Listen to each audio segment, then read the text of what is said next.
स्वात की इन वादियों में ज़्यादातर गरीब लोग रिहाइश पजीर थे, जो न सिर्फ सैलाब की वजह से अपने घरों से हाथ धो बैठे हैं, बल्कि सैलाबी रेले की वजह से इनकी ज़री ज़मीनें भी ज़ेरे आब आ गई हैं और काश्तकारी के काबिल नहीं रही।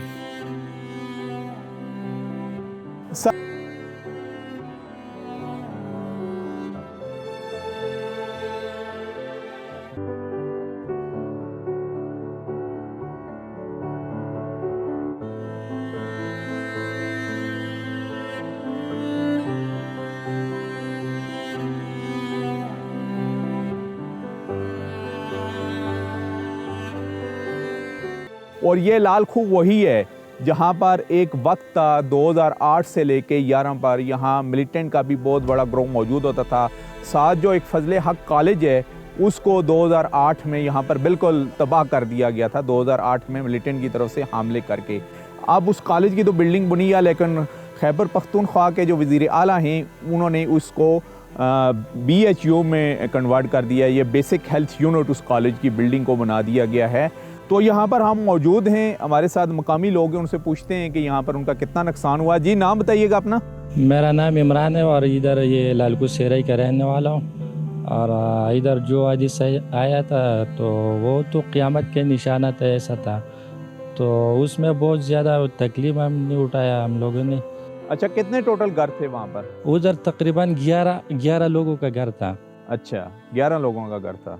और अभी आपकी फैमिलीज कहाँ पर रह रही हैं? वो अभी इधर फजलिया कॉलेज में लेके आया, इधर टेंट लगाया। हुकूमत का भी शुक्रिया अदा करते हैं, उसने हमें टेंट दिया तो वो इधर लगाया और इधर रह रहा है। राशन भी दिया हुकूमत ने? हाँ, राशन भी दिया, लेकिन हमारा जो खेत था वो पूरा लेके गया सैलाब। कितनी टोटल जगह थी आपकी, कितने कनाल थी जो पूरी सैलाब की नज़र हो गई है? तकरीबन ये 11 फैमिली का 17-18 कनाल का ज़मीन था।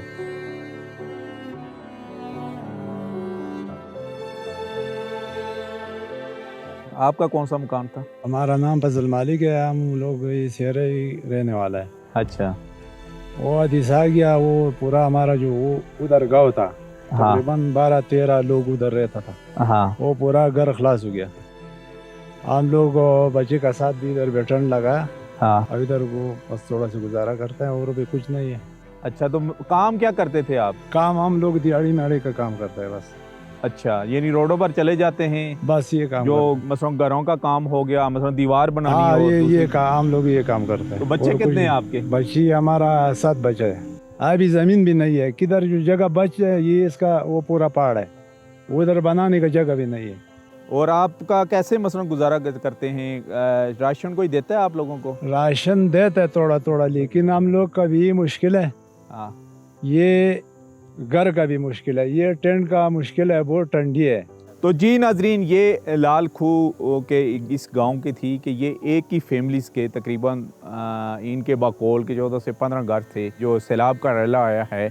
सैलाब में बुरी तरीके से मुतासर हुए हैं। मुतासर क्या हुए हैं, बल्कि क्योंकि ये पहाड़ी इलाका है तो नाले के करीब इनकी ज़मीन भी थी और बाकोल इनके 15 कनाल ज़मीन प्लस हमारे जो घर थे मुकम्मल तौर पर तबाह हो चुके हैं।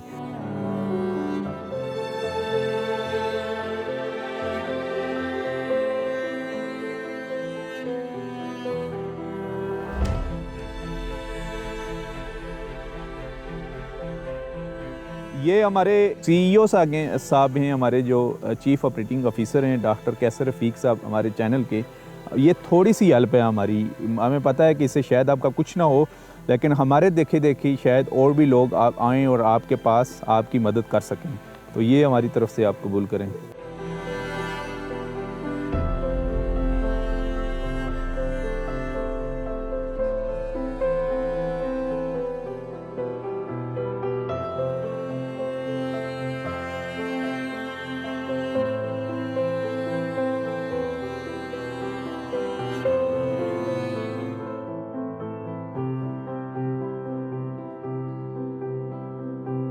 स्वात की इन वादियों में ज़्यादातर गरीब लोग रिहाइश पजीर थे, जो न सिर्फ सैलाब की वजह से अपने घरों से हाथ धो बैठे हैं, बल्कि सैलाबी रेले की वजह से इनकी ज़री ज़मीनें भी ज़ेरे आब आ गई हैं और काश्तकारी के काबिल नहीं रही। सरखुना गांव है, ये लाल खूह गबीन जब्बा का इलाका है, तहसील मट्टा में ये इलाके आते हैं।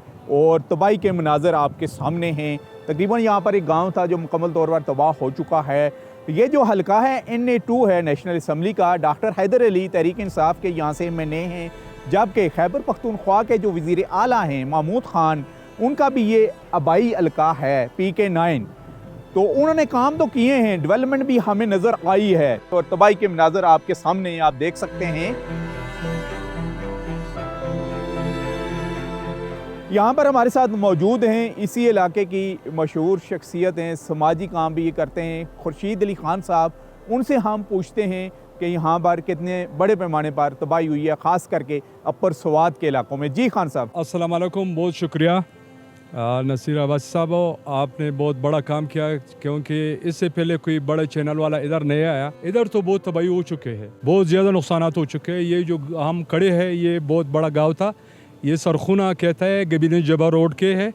ये लालकू में भी बहुत नुकसान हो चुके हैं, कुछ लालकू बर लालकू में, और जो सेरे में आप विज़िट कर चुके हैं उनके घर भी बह गए हैं।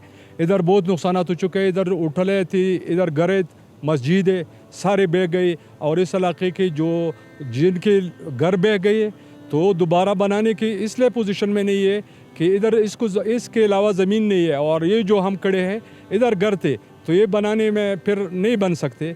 तो हम हुकूमत से अपील करते हैं, आपके चैनल के थ्रू पे आपने जो बड़ा काम किया, लोगों को अपनी मदद पहुंचाया और इनकी आवाज़ आप सारे पाकिस्तान में कर रहे हैं, तो हम आपके बहुत मशकूर है। और ये अपील भी करते हैं कि जो इधर मुखीर हज़रात है वो इसका तरफ रुख कर ले, गबीनी जबा तक की तरफ कर ले, सखरा की तरफ कर ले, लालकू की तरफ कर ले। अच्छा, हमें ये बताइएगा कि जो गबीन जबा था वो तो एक सियाती मकाम था और इसी दौर हुकूमत में उसको एक्सप्लोर किया गया। वहाँ पर होटल इंडस्ट्री सी, रोड तो मेन रोड हमें तबाह होता हुआ नज़र आ रहा है। तो ऊपर की क्या सूरत हाल है? आपका भी होटल था, आई थिंक वो भी बह गया। वो भी बह गया। हमारे इधर सारे लोगों के इचरे थे, वो तो मुकम्मल तौर पर बह गए सारे इलाके में। और जो उठले थे, इधर नज़दीक एक उठल था सुबहान का, इचरी भी साथ था, बहुत बड़ा काम इसका हो रहा था, वो भी तबाह हो गए। ऊपर सारी चीज़ें ख़त्म हो गई। जो रोड है आगे गबीनजा तक ये CM साहब ने पहुँचा। इधर इलाके में बहुत ज़बरदस्त काम होता और हम मुतमईन थे कि हमारा इलाका बिल्कुल कवर हो चुका है काम तरक्याती कामों के हवाले से। लेकिन सैलाब ने बहुत ज़्यादा तबाही मचाई है और जो काम किए हुए थे, जो हम समझ रहे थे कि स्वात अभी तरक्याती इलाकों में शुमार हुआ और जो सयाती इलाके हैं वहाँ तक रोड पहुँच चुके थे, लेकिन दोबारा वो बनाने में काफ़ी अरसा लगेगा। यानी नदियों ने मिल के दरिया की शक्ल इख्तियार की थी बहुत ज़्यादा। ये जो ऊपर इलाका आप देख रहे हैं इसको उगस कहते हैं, इसमें कोई नदी नहीं है, लेकिन वहाँ भी सैलाब आया था। ये उधर आप देखेंगे तो इस तरह से आपको नज़र आएंगे। ये गबीन जबा तक सारा एरिया जो है ये रोड बह गया बहुत, ये नदी से बहुत दूर था। ये जो एरिया था गांव बहुत दूर था, ये रोड से नीचे भी आबादी गांव में कितने मकान थे जो तबाह हो चुके हैं? यार मेरे ख्याल में 15-20 तक घर इसमें बह गए। मस्जिद और होटलों के अलावा जो बह गए हैं वो सारे 15 से 20 घर यहाँ पर। बिल्कुल।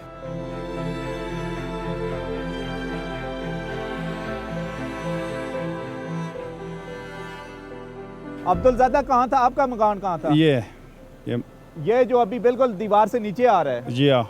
अच्छा, यहाँ नीचे गिरा भी है या गिरने वाला है? ये 2 कमरे, तो 2 कमरे लाला खान गुरजोली यो गजल जमा शपक कमरे कोरू आओ यो गजल दा शाता आओ यो बैठक यो बुर्ज खाना दाए ज़माना वोल्ड। ये सामने जो बिल्कुल तबाह नज़र आ रहा है, क्या कह रहे हैं? ये कह रहा है कि मेरा जो घर था 4 कमरों पर मुश्तमिल था, इसके साथ बैठक इसके अलावा था और इसके जानवरों के जो पालने का जगह होता है वो सारे बह गए हैं।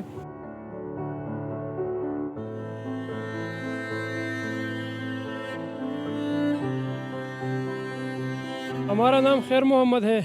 ये जो सामने नज़र आ रहा है ये हमारा इधर हमारा घर था, ये हमारा साथी है, रिश्तेदार भी है, ये अल्लाह ये गवाह है और अल्लाह गवाह है। 8 कमरे घर था, इसमें नकद रकम सोना, हमारा बच्चा का शादी था 15 दिन उस बाद, इसलिए मैंने जितना सामान लिया है मैंने इसलिए ज़मीन बेचता है।